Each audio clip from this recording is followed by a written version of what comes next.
Hi all again. Here's a quick short YouTube video on how to solve beam reactions for simply supported beams. Here I've set up a common beam, 2, 4, 6, 8 meters long. It's carrying 2 point loads and a UDL at 4 kilonewtons per meter. So we have 2 reactions in the columns that we want to calculate. So the first thing I would recommend is redrawing the beam and just simplifying a lot of the information.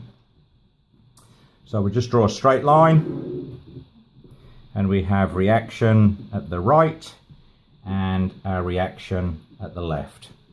So left, right.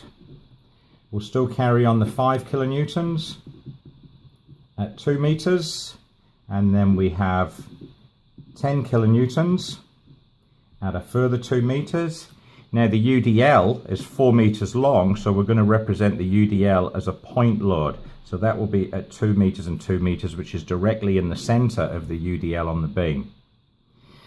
To calculate the UDL, so the W of the UDL, the weight of the UDL, equals 4 kilonewtons per meter times 4 meters, so equals 16 kilonewtons.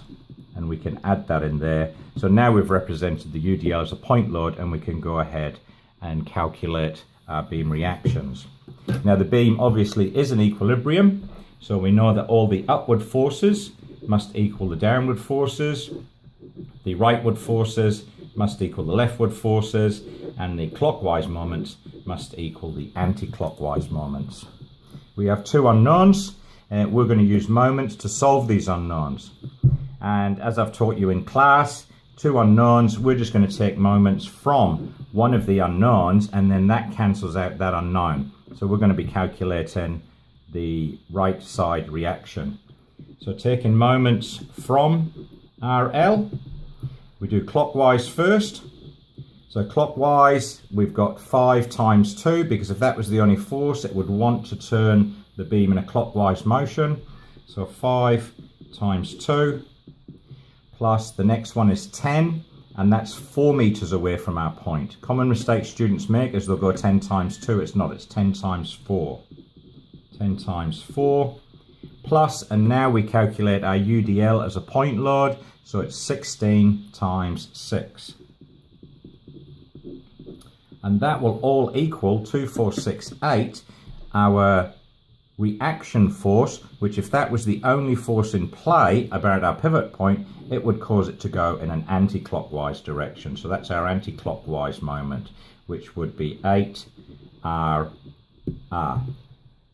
So just solving some of these. 5 times 2 is 10, 10 times 4 is 40, plus 16 times 6, I'm not that clever, I'll jump to the calculator. 16 times 6 equals 96, and that equals 8R.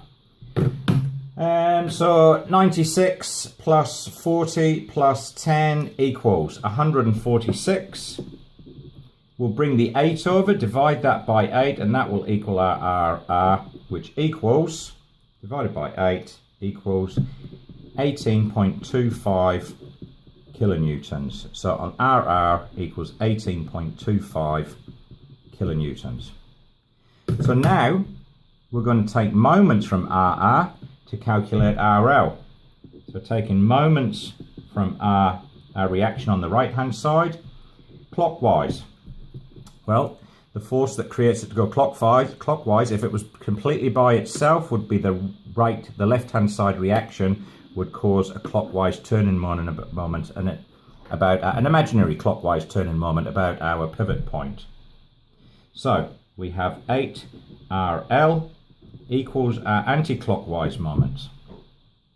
So starting from the 5, we've got 5 times 6, and remember we're coming from this point here, so 2, 4 at 6 meters away, plus 10 times 4, again 10, 4 meters away, plus 16 times 2, which is only 2 meters away.